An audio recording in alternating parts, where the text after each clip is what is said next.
ассалому алайкум бинандагони азиз, нашри ҷанбастии барномаи иттилоотии навидро мустақиман аз телевизиони Сафина манзуратон мегардонем. Дар студия Дилафрӯз Комилзода.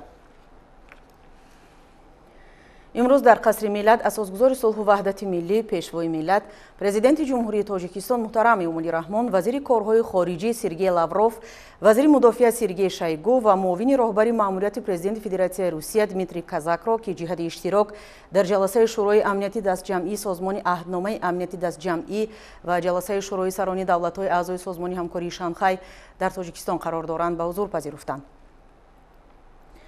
дар мулоқот маҷмӯи васеъ масоили шарикии стратегии Тоҷикистону Русия мавриди баррасӣ қарор дода шуд. ҷонибҳо масъалаҳои рӯзномаи минтақавӣ ва байналмилалӣ аз ҷумла масоили нишастҳои сатҳи олӣ дар пешистодаи созмони аҳдномаи амнияти дастҷамъӣ ва созмони ҳамкории Шанхай дар пойтахти Тоҷикистон шаҳри Душанберо муҳокима карданд. дар вохӯрӣ ба ҳамаи ҷанбаҳои мубрами ҳамкорӣ аз ҷумла дар бахшҳои низомӣ ва низомиву техникӣ таваҷҷӯҳи махсус зоҳир гардид. дар рафти суҳбат вазъи ҷории низомиву сиёсии Афғонистон мавриди таваҷҷӯҳи хосаи ҷонибҳо қарор гирифт. дар ин зимн оид ба вазъ дар сарҳади Тоҷикистону Афғонистон мубодилаи афкор сурат гирифта барои пешгирии таҳдиду хатарҳо, идомаи робитаҳо дар сатҳҳои гуногун, ҳамчунин таҳкими ҳимояи сарҳадот зарур шумурда шуд. имрӯз президенти ҷумҳурии Беларус Александр Лукашенко бо сафари корӣ ба ҷумҳурии Тоҷикистон ташриф овард. дар фурудгоҳи байналмилалии Душанбе Александр Лукашенко ва ҳайати ҷумҳурии Беларусро сарвазири ҷумҳурии Тоҷикистон Қоҳир Расулзода ва дигар шахсони расмӣ истиқбол намуданд. 16 сентябр президенти ҷумҳурии Беларус Александр Лукашенко дар шаҳри Душанбе дар иҷлосияи шӯрои амнияти дастҷамъии созмони аҳдномаи амнияти дастҷамъӣ ки таҳти роҳбарии президенти ҷумҳурии Тоҷикистон Эмомалӣ Раҳмон баргузор мегардад иштирок мекунад. 17 сентябр президенти ҷумҳурии Беларус дар ҷаласаи шӯрои сарони давлатҳои узви созмони ҳамкории Шанхай ки ба 20-умин солгарди таъсиси созмони ҳамкории Шанхай бахшида шудааст, ҳамчун роҳбари давлати нозир дар созмони ҳамкории Шанхай иштирок менамояд. нимаи дуюми имрӯз президенти ҷумҳурии Қазоқистон Қосим-Жомарт Токаев барои иштирок дар иҷлосияи шӯрои амнияти дастҷамъии созмони аҳдномаи амнияти дастҷамъӣ ва ҷаласаи шӯрои сарони давлатҳои узви созмони ҳамкории Шанхай ки ба 20-умин солгарди таъсиси созмони ҳамкории Шанхай бахшида шудааст, ба Душанбе ташриф овард. дар фурудгоҳи байналмилалии Душанбе меҳмони олимақом Қосим-Жомарт Токаев ва ҳайати Қазоқистонро сарвазири Тоҷикистон Қоҳир Расулзода ва дигар шахсони расмӣ пешвоз гирифтанд. имрӯз президенти ҷумҳурии Қирғизистон Садир Жапаров бо мақсади иштирок дар ҷаласаи шӯрои амнияти дастаҷамъии созмони аҳдномаи амнияти дастаҷамъӣ ва ҷаласаи шӯрои сарони давлатҳои аъзои созмони ҳамкории Шанхай ба Тоҷикистон ташриф оварданд. дар фурудгоҳи байналмилалии Душанбе президенти ҷумҳурии Қирғизистон Садир Жапаровро сарвазири ҷумҳурии Тоҷикистон Қоҳир Расулзода ва дигар шахсони расмӣ истиқбол гирифтанд. имрӯз ҷонишини аввали сарвазири Муғулистон Саянбуянгин Амарсаянхан бо мақсади иштирок дар ҷаласаи шӯрои сарони давлатҳои аъзои созмони ҳамкории Шанхай ба Тоҷикистон ташриф овард. дар фурудгоҳи байналмилалии Душанбе ҷонишини аввали сарвазири Муғулистон Саянбуянгин Амарсайханро намояндагони вазорати корҳои хориҷии ҷумҳурии Тоҷикистон истиқбол гирифтанд. президенти Муғулистон Ухнаянгин Хоярлус дар ҷаласаи шӯрои сарони давлатҳои аъзои созмони ҳамкории Шанхай ба таври маҷозӣ иштирок мекунад. имрӯз дабири кулли созмони ҳамкории Шанхай Владимир Норов бо мақсади иштирок дар ҷаласаи шӯрои сарони давлатҳои аъзои созмони ҳамкории Шанхай ба Тоҷикистон ташриф овард. дар фурудгоҳи байналмилалии Душанбе меҳмони олимақомро муовини вазири корҳои хориҷии ҷумҳурии Тоҷикистон Фарҳод Салим ва дигар шахсони расмӣ истиқбол гирифтанд. ёдовар мешавем ки ҷаласаи шӯрои сарони давлатҳои узви созмони ҳамкории Шанхай бахшида ба 20-умин солгарди таъсиси созмони ҳамкории Шанхай 17 сентябр дар шаҳри Душанбе баргузор карда мешавад. 15 сентябр дар қасри миллат асосгузори сулҳу ваҳдати миллӣ, пешвои миллат, президенти ҷумҳурии Тоҷикистон муҳтарам Эмомалӣ Раҳмон бо президенти ҷумҳурии Қазоқистон муҳтарам Қосим-Жомарт Токаев ки ҷиҳати иштирок дар ҷаласаи шӯрои амнияти дастаҷамъии созмони аҳдномаи амнияти дастаҷамъӣ ва ҷаласаи шӯрои сарони давлатҳои аъзои созмони ҳамкории Шанхай ба Тоҷикистон ташриф оварданд, мулоқот карданд. дар мулоқот масоили рушду густариши робитаҳои шарикии стратегии ду кишвар ва мавзӯи мушкилоти минтақавию ҷаҳонӣ мавриди баррасӣ қарор дода шуд. Сарвари давлат муҳтарам Эмомалӣ Раҳмон президенти ҷумҳурии Қазоқистонро ба Тоҷикистон хайрамақдам гуфта аз сатҳи рушдкунандаи муносибатҳои дуҷонибаи Тоҷикистону Қазоқистон дар ҳама ҷанбаҳо изҳори қаноатмандӣ намуданд. ҷонибҳо ба масъалаи рушду тавсеяи ҳамкорӣ дар соҳаҳои иқтисодию тиҷоратӣ, саноат, кишоварзӣ, нақлиёту боркашонӣ, ҳарбӣ ва дигар бахшҳои барои ҳарду ҷониб судманд таваҷҷӯҳ зоҳир карданд. зимни мулоқот ҳарду ҷониб барои таъсиси корхонаҳо ва марказҳои муштараки тақсимоти яглух дар Тоҷикистон ва баргузории вохӯрии навбатии машваратӣ дар соли 2022 дар Тоҷикистон ба мувофиқа расиданд. дар ҷараёни мулоқот зимни баррасии масоили амниятии минтақавӣ, вазъи сиёсию низомии Афғонистон, инчунин ҳолати мураккаб ва дар вартаи фоҷиаи гуманитарӣ қарор доштани мардуми ин кишвар муҳокима карда шуд. Президенти мамлакат муҳтарам Эмомалӣ Раҳмон бори дигар мавқеи ягона ва устувори Тоҷикистонро нисбат ба ҳалли фарогири қазияи ин кишвар таъкид намуданд.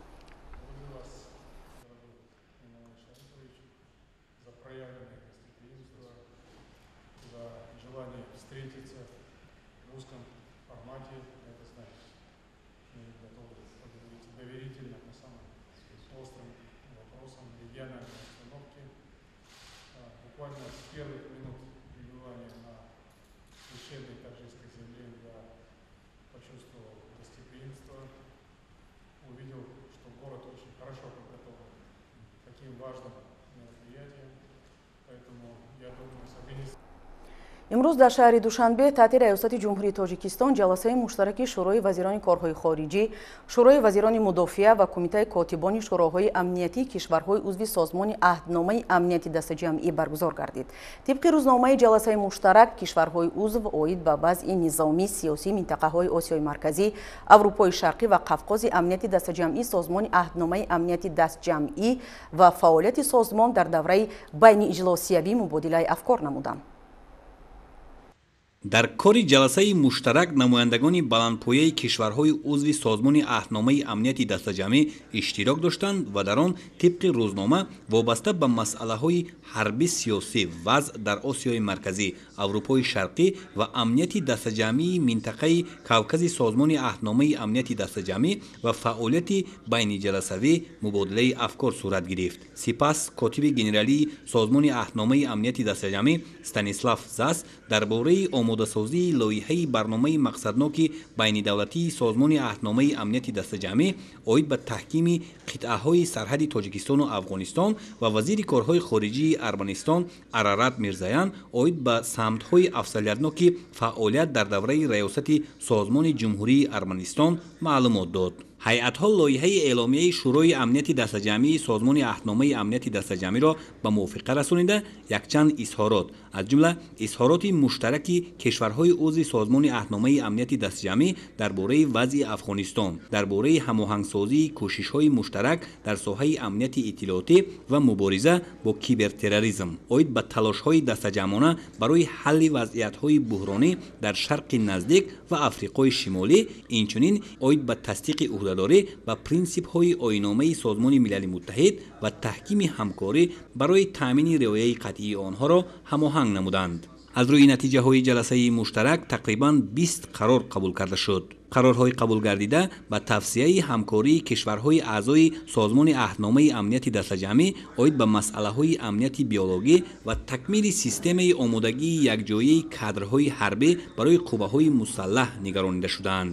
дар ҷаласаи муштараки шӯрои вазирони корҳои хориҷӣ, шӯрои вазирони мудофиа ва кумитаи котибони шӯроҳои амнияти созмони аҳдномаи амнияти дастаҷамъӣ, инчунин қарори шӯрои амнияти дастаҷамъӣ дар бораи намояндаи махсуси дабири кулли созмони аҳдномаи амнияти дастаҷамъӣ оид ба масъалаҳои ҳифзи сулҳ қабул гардид. ба иҷрои пайдарпайи раёсати Тоҷикистон аз рӯи принсипҳои бародарӣ, давомнокӣ, ҳамдигарфаҳмӣ ва эҳтироми андешаи ҳар як кишвари узви созмони аҳдномаи амнияти дастаҷамъӣ баҳои баланд дода шуд. қарор қабул карда шуд ки ҷаласаҳои навбатии шӯрои вазирони корҳои хориҷӣ, шӯрои вазирони мудофиа ва кумитаи котибони шӯрои амнияти созмони аҳдномаи амнияти дастаҷамъӣ нимаи аввали соли 2022 дар Арманистон баргузор шавад. дар охир нишасти матбуотӣ доир шуд ки дар он котиби генералии созмони аҳдномаи амнияти дастаҷамъӣ Станислав Зас доир ба масъалаҳои баррасишуда дар ҷаласа ба хабарнигорони дохил ва хориҷи мамлакат маълумоти муфассал дод.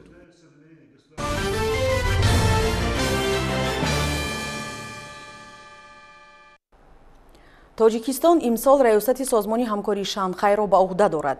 феълан охирин омодагиҳо ҷиҳати дар сатҳи баланд доир кардани саммити сарони кишварҳои созмони ҳамкории Шанхай дар пойтахти кишвар ҷараён дорад. дар воқеъ асосгузори сулҳу ваҳдати миллӣ, пешвои миллат, президенти ҷумҳурии Тоҷикистон муҳтарам Эмомалӣ Раҳмон яке аз бунёдгузорони созмони ҳамкории Шанхай ба ҳисоб рафта, аз рӯзҳои аввали таъсис то ба имрӯз дар ташаккул ва рушди созмони мазкур бо ташаббусҳои мушаххас ва пешниҳодҳои созандаи худ ҷойгоҳ ва мақоми хоса доранд. шаҳри хабарнигорони мо омодагии шаҳри Душанбе ба ин чорабинии сатҳи минтақавиро дар бар гирифтааст. сар аз фурудгоҳ то кохи наврӯзу бӯстонсарои ҳукуматӣ ва кӯчаву гулгаштҳои шаҳр ҳамин гуна гулпӯш аст. иштирокчиёни ҷаласаи шӯрои амнияти дастҷамъии созмони аҳдномаи амнияти дастҷамъӣ ва ҷаласаи шӯрои сарони давлатҳои узви созмони ҳамкории Шанхайро Душанбе бо ҳамин шакл бо гулу гулдастаи оро ёфта истиқбол хоҳад гирифт. дар қатори ҳамагии ороишоту шиёрҳое ки ба муносибати баргузории тадбирҳои муҳими сиёсӣ дар кӯчаву хиёбонҳои пойтахт овезонанд, ҷузъи муҳимашро гулбороншавии Душанбе ташкил медиҳад. аз он ки мизбонии ин ду тадбири муҳимро кишвари мо соли ҷорӣ ба уҳда дорад, тайёриҳо дар сатҳи олӣ роҳандозӣ шудааст. махсусан қалби Тоҷикистон шаҳри Душанбе тайёриҳои охиринашро сомон додаасту аллакай омодаи қабули меҳмоност. бо дастури шаҳрдории пойтахти мамлакат барои гузарондани чорабиниҳои мазкур омодагии хоса дидааст ва имсол Душанбе ба меҳмонон аз тамоми лиҳоз пойтахти фарҳангӣ будани худро нишон хоҳад дод. аз он ки дар рӯзҳои баргузории ҷаласаҳо Тоҷикистон зери таваҷҷӯҳи расонаҳои хабарии ҷаҳонӣ қарор мегирад, барои фаъолияти намояндагони воситаҳои ахбори оммат толори матбуотӣ омодаи кор аст. дар китобхонаи миллӣ бо назардошти тамоми шароити зарурӣ ва имконият барои сабт, бандубаст, таҳлилу баррасии мавод маркази махсус барои хабарнигорони дохилу хориҷ ташкил карда шудааст, ки барои таъмини оҷилияти пахши навору инъикоси рӯйдод ба тамоми имкониятҳо дастрасӣ дорад. аз ҷумла дастгоҳҳои пуриқтидори танзиму бандубаст, хати баландсуръати интернет ва алоқаи телефонӣ дар маркази матбуотӣ дастрас буда, дар рӯзҳои баргузории чорабиниҳо рӯзноманигорон метавонанд бе мамнуъият аз онҳо истифода баранд. ҷумҳурии Тоҷикистон ба сифати яке аз таъсискунандагони созмони ҳамкории Шанхай бисёр тайёрии хуб дидааст. ҳама васоите ки аз ҷумла васоити ахбори умумам ки ба ин кор дахл мекунанд барои гузарондани ин чорабинӣ ҳама чизҳо омода ҳастанд, сафарбар карда шуданд ва барои ин ман боварӣ дорам ки ин чорабиниҳо ба дараҷаи бисёр баланд гузаронда шуд. ҷумҳурии Тоҷикистон дар барпо кардани чорабиниҳои минтақавию байналмилалӣ таҷрибаи калон дорад. ҳанӯз аз солҳои аввали соҳибистиқлолӣ ин гуна чорабиниҳо дар ҷумҳурии Тоҷикистон гузаронда мешуданд ва барпо шудани имсол ҳам 30-солагии истиқлолияти давлатии ҷумҳурии Тоҷикистон ба ин рост омадани 20-солагии созмони ҳамкории Шанхай гувоҳи он аст ки Тоҷикистон аз тарафи давлатҳои дунё ба сифати як кишвари амн, осоишта ё як кишвари сулҳу салоҳ дошта ва ба як кишвари дорои ваҳдати миллӣ дар ҷаҳон нуфуз дорад. маркази матбуотӣ аллакай фаъол буда аз он намояндагони воситаҳои ахбори уммаи хориҷие ки ба Тоҷикистон омаданд истифода бурда истодаанд. беш аз 300 компютер дар маркази матбуотӣ насб гардида, ҳамчунин мутахассисони техникӣ барои расониндани кӯмак омодаанд. бо чунин имконияти мусоиду шароити замонавии кори Тоҷикистон омода аст дар сатҳи олӣ тадбирҳои муҳими сиёсӣ дар пешистодаро гузаронида, майдони мувофиқу муносиби муколамаро барои иштирокчиёни ҷаласаҳои зикр гардида фароҳам созад.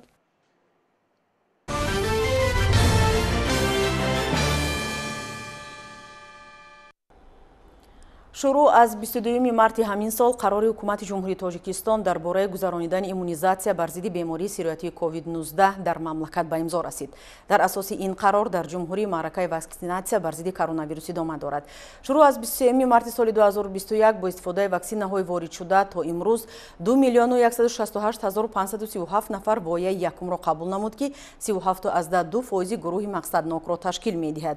инчунин аз шумораи иммунизатсияшудагон 1,278,240 нафар вояи дуюмро низ қабул карданд ки 59%ро ташкил медиҳад.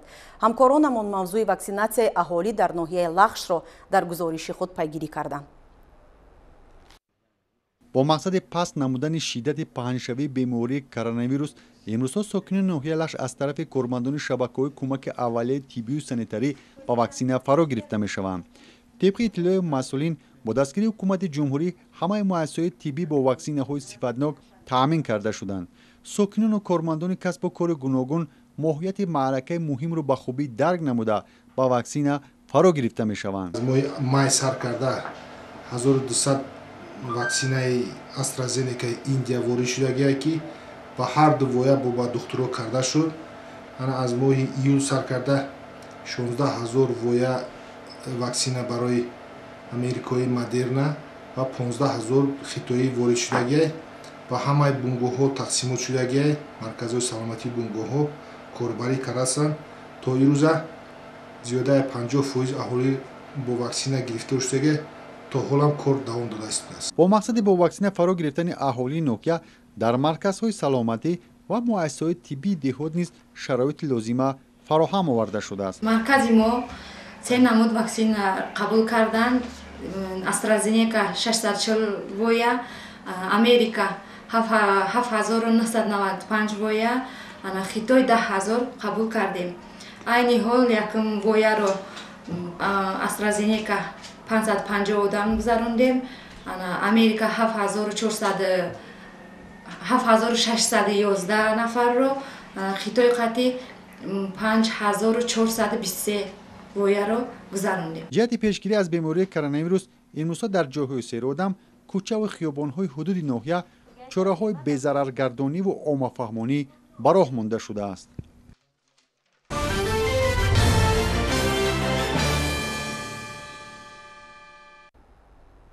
طرحریزی نقش چاره‌بینی‌ها در ارتباط با استقبال شایسته جشن 30 سالگی استقلال دولتی جمهوری تاجیکستان و تطبیق مقصدناک آنها امکان فراهم آورد که بیشتر مشکلات اجتماعی مردم رفع گردد. در ناحیه باباجان غفوروی ولایت سوق مقامات اجرایی حکومت دولتی و ساکنان و صاحبکاران این شب و روزها منفرش‌کنی راه‌های ماشینگرد حدود ناحیه را جان‌ناک می‌کنند. گزارش در این خصوص. در دوره کارهای آبادانی سازندگی بخشیده و پیشواز جشن 30 سالگی استقلالیت دولتی جمهوری تاجیکستان با تشبث ماموریت جمعیت سهامی کشاده به نام عبدالرحیم جمعیف ناحیه باباجان غفوروف منفرش‌کنی 7 کیلومتر راه داخلی شهرک به نقشه گرفته شده تا امروز 4 کیلومتر آن اجرا گردیده است. روز گذشته در اساس شرطنامه میان جمعیت سهامی کشاده به نام عبدالرحیم جمعیف و شرکت راهسازی جمعیت داری مسئولیتش محدود تاجرود راه مرکزی شهرک غفوروف شفت جمعیت پورا منفرش کرده شد. ذکر کردن جایز است که در نیم سالی اول سال جاری رهبریت جمعیت سهامی در کارهای آبادانی کبودی‌زاکنی شهرک غفوروف نیز سهم نظررس گذاشته. جامعه مهنتی خواجگی مذکور بهره با دستاوردهای ارزنده تجلیل نمودن صنعت‌های تقدیرسازی ملت کارهای سازندگی را وسعت می‌بخشند.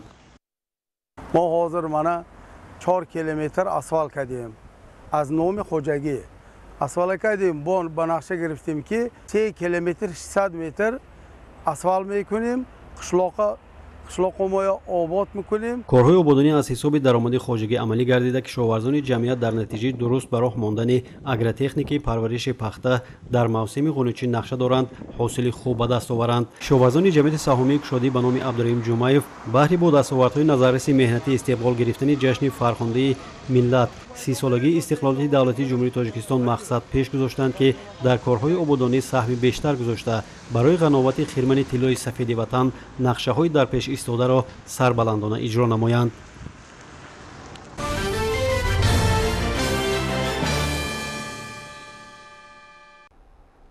در روند کارهای سازندگی با افتخار 30 سالگی استقلالیت دولتی جمهوری تاجیکستان در ناحیه واسع کارهای بنیادکاری ادامه دارند. با پیشنهاد مقامات اجرایی حکومت دولتی ناحیه و دستگیری شریکان رشد، مؤسسه‌های تعلیمی به تعمیر نیاز داشته بازسازی می‌شوند. تفصیلات در این باره. در مؤسسه تحصیلات میانه عمومی رقم 1 واقع در ناحیه واسع با انجام کارهای تعمیر صنفخانه‌ها راهروی پیشروی بنای اساسی تعلیمی از نو ساخته شد. سالیان زیاد مؤسسه به این بهبودی نیاز داشت. با عوض شدن رهبریت مؤسسه در مکتب اقدام‌های بنیادکارانه آغاز گردیدند و با پیشنهاد دیرکتور نو و دستگیری مقامات اجرایی حکومت دولتی ناحیه در مدت کوتاه این تدبیر عملی گردید. با چنین نوسازی سیمای داخلی مکتب زیبا گردیده برای رفته‌های خوانندگان شرایط مساعد فراهم آورده شد. برای آبادانی بخشیده به 30 سالگی استقلالیت جمهوری تاجیکستان امروز بسیار کارها را به انجام رسانیده ایستاده ایم. ما امروز 97 سیمخانه رو از تعمیر برآورده، سیمخانه ها را شیشه بندی کرده، بعضی راهروها را تعمیر نموده، 6 تا سیمخانه ایلوگی کردیم که این سال از آن جمله 12 تا سیمخانه سیمفوی یک رو از تعمیر برآوردم. باز هم تعمیر دوام دارد. در روند کارهای سازندگی بخشیده به 30 سالگی استقلالیت دولتی جمهوری تاجیکستان با مکتب رقم 1 همزمان با پیشنهاد مقامات اجرایی حاکمیت دولتی ناحیه و دستگیری شریکان رشد جمعیت هلال احمر تاجیکستان تعمیر و از نوسازی 22 سیمخانه بنای مؤسسه تعلیمی رقم 28 واقع در دهه قینر جماعت دهاتی به نام میرزاولی وایسف ماه سپتامبر کارهای ساختمانی شروع گردیدند. پودرچی کارهای ساختمانی جمعیت دارای مسئولیتش محدود تاجیک ساختمان بوده در این انشاء 10 نفر ساکنان ناحیه به کار جلب گردیدند. از روی اطلاع دیرکتور مؤسسه یکی از هدفهای لایحه این فرض گرفتن سیمخانه ها می باشد که بنای تعلیمی به این نیاز دارند. گزارش خواجه نظریف خدای نظر ظهوروف از ناحیه واسه برای برنامه اطلاعاتی نوید.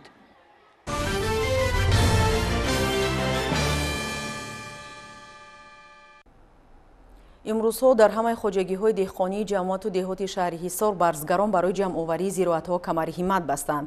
дар баъзе хоҷагиҳои хурду миёна деҳқонон баҳри беталаф ҷамъоварӣ намудани помидору бодиринг, тарбузу харбуза саъй доранд. айни чунин ҳолат дар хоҷагиҳои деҳқонии ҷамоати деҳоти ба номи мирзо турсунзода ба мушоҳида мерасад. ҳамкоронамон хуршед ҳалимов ва тоҳир сулаймонов дар ҳамин хусус гузориш медиҳанд.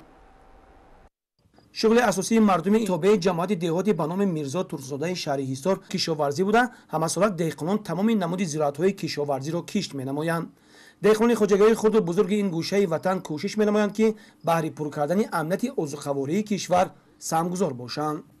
имрӯз дар ҳудуди ҷамоати деҳоти ба номи мирзо турсунзода зиёда аз 600 хоҷагиҳои деҳқонии инфиродӣ фаъолият менамоянд ки дар як сол зиёда аз 3 маротиба ҳосили назм ба даст меоранд. кишти бештар зироатҳои кишоварзӣ аз он ҷумла мисол кишти картошка, пиёз, помидор, бодиринг. дар кишти такрорӣ мо заминҳои холӣ дар ҳудуди ҷамоати деҳоти ба номи мирзо турсунзода балки сарчашмаи беҳбудии зиндагии мардум аз ҳисоби замина мебошад. то ҳол дар ҳудуди ҷамоати ба номи мирзо турсунзода заминҳои холӣ монда нест. мувофиқи нақшаи тасдиқгардида имрӯз мо дар хоҷагиҳои деҳқонии инфиродӣ 35 гектар кишти зироати техникӣ пахтаро гузарондем. бояд гуфти кишоварзони тобеи ҷамоати деҳоти ба номи мирзо турсунзодаи шаҳри ҳисор бо корбарии оқилонаву самаранок ва тарзи хуби истифодаи ҳар қитъаи замин на танҳо дар фаровонии хони ҳамарӯза, инчунин дар буҷаи оила ва дар таъмин кардани бозори дохилӣ бо маҳсулоти тару тозаи мавсимӣ ва пастшавии нархи он ҳисса мегузоранд. дар ҳудуди ҷамоати деҳоти ба номи мирзо турсунзода зиёда аз 22 гектар тарбуз кашидааст. ин ҳозир чунон мебинем ки ҳама дар тараддуди ҷамъоварӣ ҳаст. тарбузҳои ҳудуди хоҷагиҳои деҳқонии ҷамоат дар тамоми бозорҳои шаҳру ноҳияҳои тобеи марказ дастрас мешавад. дар шаҳри ҳисор бо мақсади таъмини бозори истеъмолӣ масъулин сол то сол масоҳати заминҳои киштро афзун мегардонанд ва кӯшиш мекунанд ҳамеша бозорҳои маҳалливу шаҳру ноҳияҳои наздик ва пойтахти ҷумҳуриро бо маҳсулотҳои тару тоза таъмин намоянд.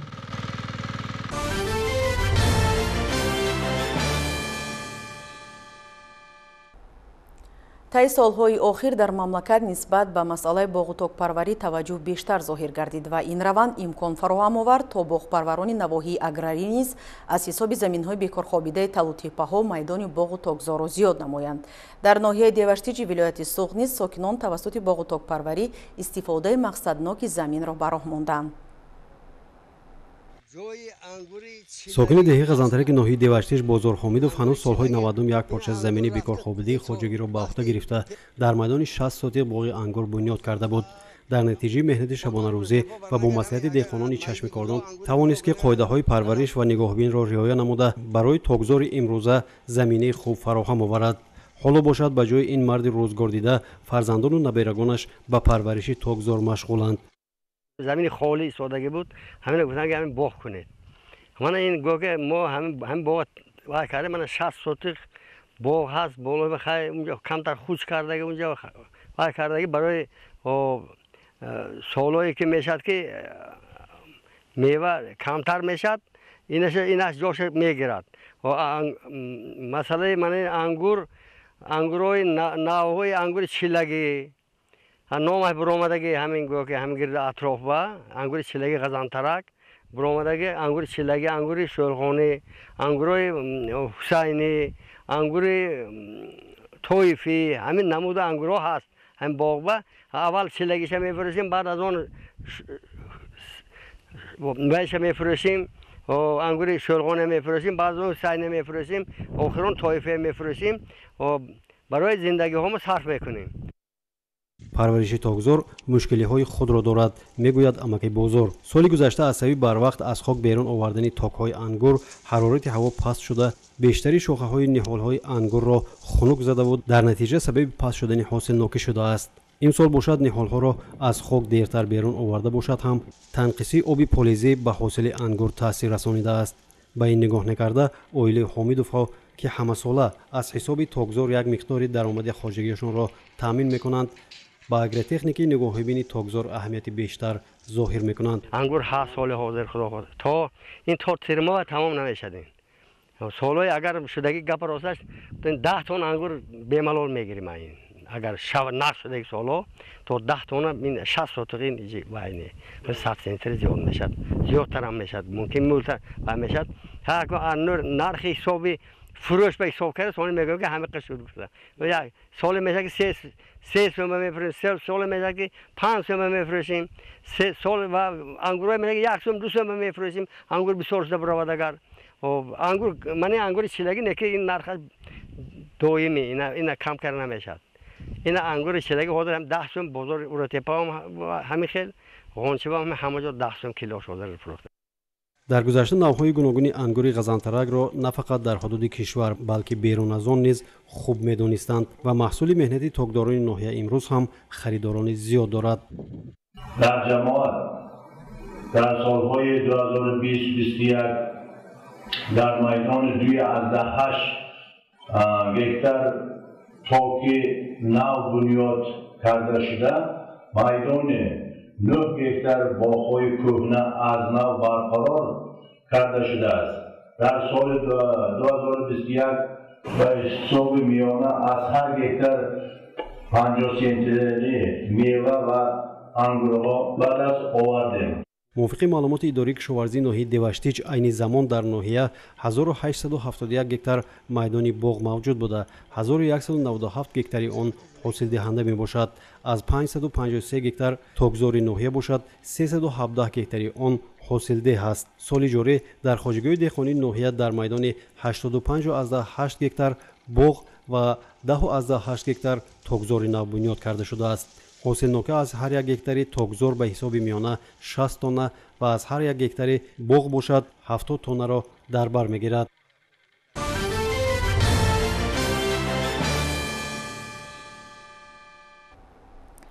دانیا اولین کشور اتحاد اروپا شد که همه محدودیت‌های کرونا ویروس را بیکار کرد. بریتانیای کبیر مهلت جاری کردن سنجش‌های ایلاوگی گمرکی به محصولات کشاورزی را که از اتحاد اروپا به این کشور وارد کرده می‌شوند به تأخیر گذاشت. شرح این و دیگر خبرها از